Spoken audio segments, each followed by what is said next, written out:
Okay, we are live. This is Addy Ads, Atticus Skywalker, YouTube's chosen one. It is Tuesday or Monday? It's Monday, the 9th of Monday. November. Crazy start to the week already with this election stuff, but we are talking sexuality, relationships, Rollo Tomasi, sex, exotic dancing, etc. We've done 2 chats already with Miss Oak Leaves and Onions. And give me a 5x5 on the audio, people, if we're good. I will put the entropy chat in the live chat if anybody wants to do a super chat. That would be really helpful and super appreciated. If not, that's cool too. It's also a great spot to do uncensored chat and discuss things that monitored over on the YouTube. So let me turn that off so I don't get feedback. But I want to thank Miss Oak Leaves and Onions for joining us this evening. Thanks again for reading the chat with me. Yeah, thank you for having me here. Definitely. Yeah. And it's been about a month or so since we've talked. But let's just get it out of the way so we can get to, I guess, the stuff that we usually focus on. What can I just ask about the election and how that's been this week for you? If you want to do plead the fifth, that's cool too. But I'm doing my due diligence, bringing up the election week. Well, I mean, it's been interesting to watch. Definitely hasn't been boring lately. Um, I am going to kind of plead the fifth in the sense that I've always really admired people who know when not to say things. People who know when not to talk about things that they aren't particularly well educated on. And so while it's been interesting, I'm kind of just sitting and waiting to see what happens next. And so that's kind of where I'm at. I don't know for certain what's going to happen next. I don't think anyone does, and so I'm just sitting and watching. And I think that's it. Sure. Yeah, that's a good response. I'd say. I mean, if you don't, find yourself well read enough on a certain topic or what with Yeah. the right amount of expertise, that's a good way to put it. To plead the fifth, I think that's something I wish a lot more people would do is know when they shouldn't talk on things they don't understand. But Yeah. you have been posting a bit more about an author, Rollo Tomasi, who's an author we've discussed before. His second book, as I understand, and that's preventive medicine. Is that correct? Yes. I've been doing a chapter by chapter review, and I just got through roughly the first half of the book, and it's been a timeline of women's development. So it's been really, really fun for me because it's like every time as I'm reading it, it's either stuff that I've seen other women going through, or stuff that I've gone through, or stuff that I'm eventually at some point going to go through. So it's like this timeline of my sexual life, or at least most women's sexual life. There are things, and he repeats this several times, that will cause you to deviate from that pattern, but it's a basic pattern that most women are following. And it's a very depressing pattern. Like, I think in the last video I was saying, like, this is basically a tutorial on what you should not do if you want to have happy, fulfilling relationships as a woman. So it's been fun. It's been really fun. I actually have it on the table right next to me, so I keep on looking over it. But yeah, like, we've gotten, let's see, yeah, about this far through. And Yeah, I was muted there for a second. Cover so people know what we're talking about. but yeah, like, Oh, did you it catch that? goes. What? Oh, could we see the cover? Is that cool? Oh, sure. Yeah, Yeah, I was mute this there one. for a second. So there it is, Rational Male, Preventive Medicine, and I'll probably readjust the title to include a more accurate title because sometimes that annoys people. But I just titled it "Stripper Talk with a Former Stripper." But our kind of point of reference is Rollo Tomasi and intersexual dynamics and talking about the red pill, as it were, and Miss Oakleaves and myself have actually discussed doing a regular show. It seems our schedules are aligned a little bit better this month than last. I think we last spoke, like I said, about a month ago. But going back to what you were saying about preventive medicine, he kind of maps out, like you said, a timeline of the average woman's, I guess, sexual cycles, maybe, or how would Yeah. you say, sexual phases at the micro and macro level? Phases is the word he used, and I think phases is a good word, but the idea is more just which direction she's being pulled in, because she's going to be, women are constantly drawn to two different and kind of very, I would say, almost opposing elements. We're drawn to the arousing and sexually exciting alpha, and we're also drawn to the secure, safe, and providing beta. And a lot of people have this very negative idea of beta, but women want that too. So we're constantly kind of ping ponging between these two things. And at different points in our lives, we're going to want one side of this equation more than the other. And so, depending on where we are developmentally, we're either going toward the alpha or going toward the beta. And that doesn't necessarily mean we're going toward different men. It's, in my case at least, because I married at a relatively young age. I met my husband at 23, and that was kind of the end of my dating life, or at least my exploratory dating life. We're still technically dating, as a lot of people will say if they're married. They're like, "Oh, we're still dating." But ever since that point, it's been the same man. And so the things that I've been attracted to are either alpha or beta qualities in the same man. And I've been kind of ping ponging between those, which qualities I'm noticing, which qualities I'm appreciating more. But for women, these phases, it's at what point in their life are they chasing after alphas, or what point of their life are they chasing after betas? Yeah, right. And then there's the famous wall, right? The wall that is hit around, I think it's 29 or 30. 30 is kind of the wall, and 29 is the epiphany phase. 28, 29, when they realize that the wall is coming. And so technically I Epiphany am phase, right? post That's what it's called. wall. But yeah, I hit the epiphany phase. And a lot of people have, especially when I first started talking about Rollo Tomasi's books, a lot of people were like, "Oh, well, you just hit your epiphany phase early." And I was like, that doesn't make any sense. I was 23. But yeah, I hit my epiphany phase probably at about the standard time, but I was already in a committed relationship. So it was like, it was just this moment of kind of dawning realization for me that, okay, all these things that didn't quite make sense to me before, all these things that weren't particularly important to me before, now I get it. And so it was kind of funny, because my epiphany phase was a lot smoother and less rocky than a lot of other women's epiphany phases have been. And that's kind of what it's been like reading this book. It's like I'll notice things that I went through that were just very smooth and not particularly stressful for me, that other women, it's like this huge stumbling block, like, "Oh my god, I've got to do this," or "Oh my god, I've got to do that." And I didn't have that problem. It was already taken care of. And so that was very nice for me. And what do you attribute to that? The fact that you maybe found it, as you put it, smoother or less anxiety ridden, perhaps? I think one of the big deals, one of the big things that changed it for me, was the fact that I put so much emphasis on, oh dear, finding a life partner when I was in my very early 20s. I wasn't interested in just chasing after exciting guys, which, I mean, when you're in your early 20s as a woman, you're after alphas, because you have this idea that the party years are just going to go on forever. And I certainly had that presupposition. Like, I really thought the party years were just going to go on forever. I kind of knew that eventually I was going to have to retire as a dancer, because, 28ish, I was going to be looking for a different job, just to kind of transition into it. But I didn't realize that I was going to lose a lot of dating potential at the age of 28. Um, I was looking for companionship.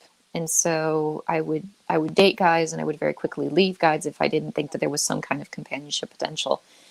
When I met my husband, he was, are we still on? Sorry. Yep. Okay. I didn't know if I lost you. The screen did something weird. I got confused. But yeah, when I met my husband, he was very he fit the alpha part of the hypergamous equation for me very well. He was very attractive. He was exciting. He was arousing. But we also had a really good relationship, a really good friendship we had built up. So we had that security angle too, which a lot of people put down the beta side. A lot of people talk poorly of the beta side. They look at it and say, like, okay, anybody who's a beta is clearly being fooled and used for resources and taken advantage of. And it's this very negative idea. But the beta side is not just it's not just the weak side, and it's not just the lesser side. The beta side also contains things like provisioning and security and companionship. And I think in one of my videos I called it all the warm fuzzy feelings. And you need to have that too. You don't want to have just that, because if all you've got is warm fuzzy feelings, then you're not going to be sexually arousing to a woman. You're just basically a teddy bear at that point, and she'll cuddle you, but she doesn't want to have sex with you. If you have that alpha side of the equation, the arousal side, but you also have those warm kind of cuddly feelings, it's like then you've got what I call the everything man. You've got all the necessary factors for a hypergamous ideal.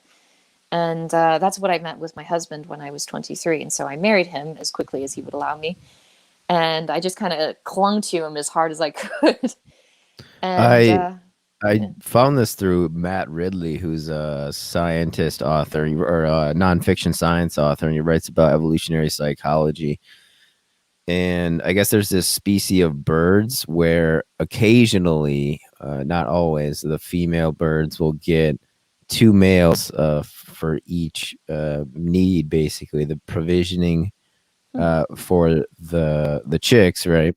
But then whoever the sire is, that'll be like a different bird, which I found to be quite interesting, because birds are, as you may know, the one of the few species of animals that are monogamous or pair off, in a monogamous way. I know like packs of wolves tend to do that too. There is like obviously some more, occasional lone wolfish behavior or coyote. Coyotes are a little more solitary, I guess, but coyotes, I think, do just packs too, actually. yeah, they do. Yeah, they do. They're also pack oriented, but less so than wolves, I think. But yeah, so it just shows that animalistic primal nature coming out of the female need for that good genetic material, as well as provisioning and security, right? Like a shelter, but more generally speaking, like food of some sort, right? Yeah. Resources. The argument I always had, and this was just a personal thing for me, in our society, food isn't so much an issue, shelter isn't so much an issue. We've got lots and lots of programs to take care of single mothers. The concern that I had is, as good as it is to get the good genes from the hot alpha guy, you kind of need him to stick around to raise the children to manifest those alpha traits. Even if they have the genes, that doesn't necessarily mean that they're going to grow up having those very idealized traits like courage and honesty, integrity, all these wonderful things that we value so much. You find a man who's attractive and he has these traits, that doesn't necessarily mean his kids are going to have it, because genetics alone is not going to pass that down. It might, sometimes it does, but generally that's a learned behavior. That's something that you have to train into somebody, and who better to do it than the alpha who possesses it to begin with. So having both sides of those equations, it was a big priority for me. I didn't necessarily just want somebody who would be exciting and arousing and give me the wonderful genetics without sticking around to do the training and the teaching that goes with those genetics. And I was very lucky in the sense that I got what I was looking for. So you're alluding to fatherhood, right? Yeah. In a way, yeah. Well, I can't remember. I can't remember who said it, but they were like, humans are all about the information that we kind of upload or download after we're born. Like, yes, genetics definitely plays a role, and we don't know how extensive the role genetics plays is, but we take in just massive amounts of information as we're growing up, and that information affects us in all sorts of different ways. And so there is, you want to have that alpha seed. You definitely want to have the good genetics because they make excellent building blocks and they're going to contribute in all sorts of very valuable ways. But you also need that personality, Yeah. and that spirit, which is what I was after in the first place. That was what I was attracted to. It's like, well, how much of that is genetic, but how much of that is trained? And so, I figured I'd hedge my bets and get both. Yeah. Yeah, it's quite psychological. That's the thing too, is like when you look at like cats, like big cats, there's this lion whisperer guy on YouTube. I don't know if you've seen him, but he talks about the dominance among the female lions, because they're you know They've got a their, hierarchy. their yeah, their packs are matriarchal, right? So like the females will hunt, and they'll just have basically like one alpha for siring and then maybe like one or two lower ranked alphas. But uh, among the females, there's a hunting hierarchy, right? So in that particular pack, and the point was he was trying to make was the most dominant was actually the I think she was the smallest one, or the second smallest. But the biggest one was actually the least dominant, as well. Huh. So she wasn't the smallest, but she wasn't the biggest either, I don't think. But so yeah, just another interesting aspect of even a animal as physically dominant and a species whose physicality is so important to its survival, such as lions. The sheer size of one of the lions doesn't determine its dominance among, or hierarchy, right, rank among the pack, which I think is very interesting. It makes sense though. It's who's a good leader, and that's who becomes a leader. In any kind of social group, you're going to end up with that. I'm trying to think back to what I know about wolves because I've seen some things on wolves, and it's kind of, I think it's kind of the same thing where it's like whoever can lead best is the leader. It's not necessarily just who can be the biggest and bully all the others into submission. If you listen to Jordan Peterson at all, I think he's talked Yeah, about that in one of his lectures. He was talking about how, you can be big and you can be dominant and you can bully everybody else into submission. But the moment you turn your back, if you're a bad leader, two of the other slightly less dominant males will just rip you to shreds. yeah, And, that happens with like gorillas or chimpanzees, but it also kind of happens with humans. If you're not a good leader, other people will take charge. right. Yeah, and it translates, psychologically, not just physically, is what I think what you're saying. Like even Yeah. like politically, we look at how politicians behave in coalitions and such. Yeah, Yeah, we're it's all quite just a giant similar. troop of monkeys. Maybe, yeah, maybe one Sometimes. step ahead, I think a, barely. I think a congress is actually what they call a group of baboons. I'm not sure if that's actually it's some Yeah. sort of primate, but they call it a congress. And Oh wow. numerous people have taken note of that and seen it as rather amusingly true. I did not know that. I think I might have heard that once before, but yeah, it's like which one came first? Good question. So Rolo, you I'm sorry you muted out for a second. I didn't hear you.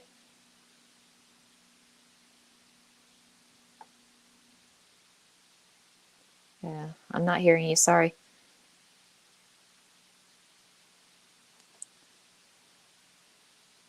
mic check, mic check. Can you Oh, guys hear now I me? can hear you. Okay, excellent. I don't I'm know if that going was to ask you a question, and then I'm mm, going to fix something here so that doesn't happen again. okay. Lowell Tomasi, preventative medicine. You are midway, or you're partway through his book. What was the biggest surprise that you found as you're reading, if at all? I know for me, just learning about the phases as that pertains to age was really a consciousness shifter when looking at how different aged women behave towards me. So that was probably it for me, but I don't know if you had one of those, or if it was different or the same. There weren't. I mean, there kind of weren't surprises in the ages I've already been through. So, The party years, I understood those. The 30s and the shift over to, you know, provisioning interests, that I kind of understood as well. I've been through that. I was already married at the time, but I've been through it.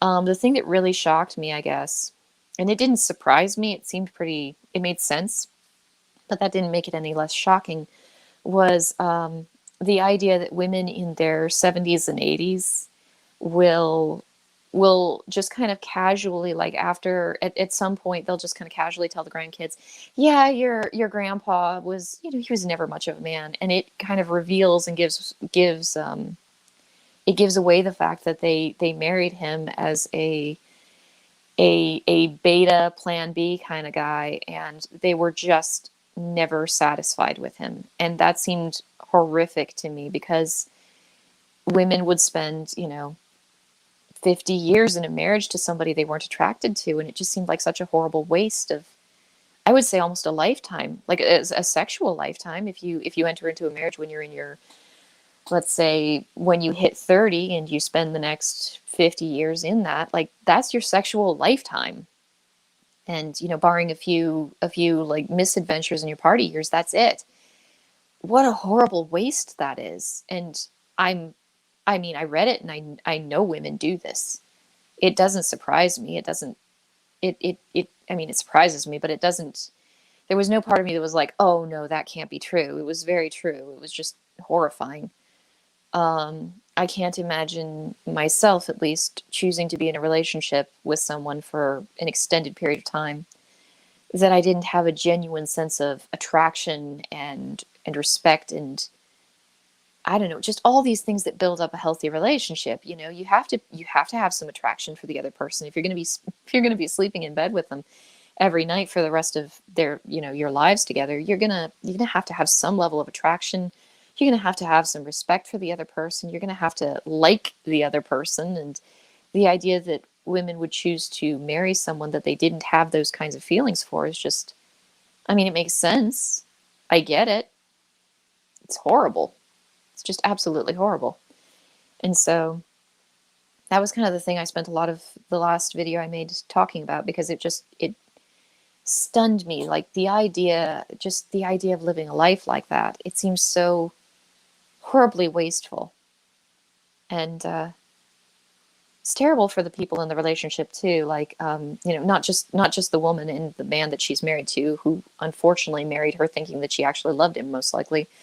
You know, it's horrible for the kids. It's horrible for everybody that they touch. Like everybody that they interact with is kind of negatively affected by this lie, essentially.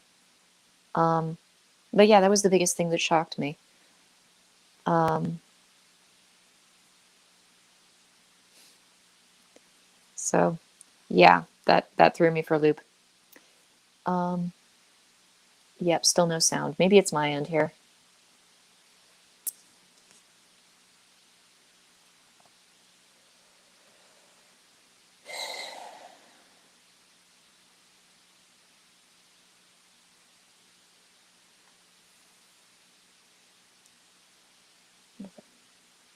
Okay. Um,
Hello?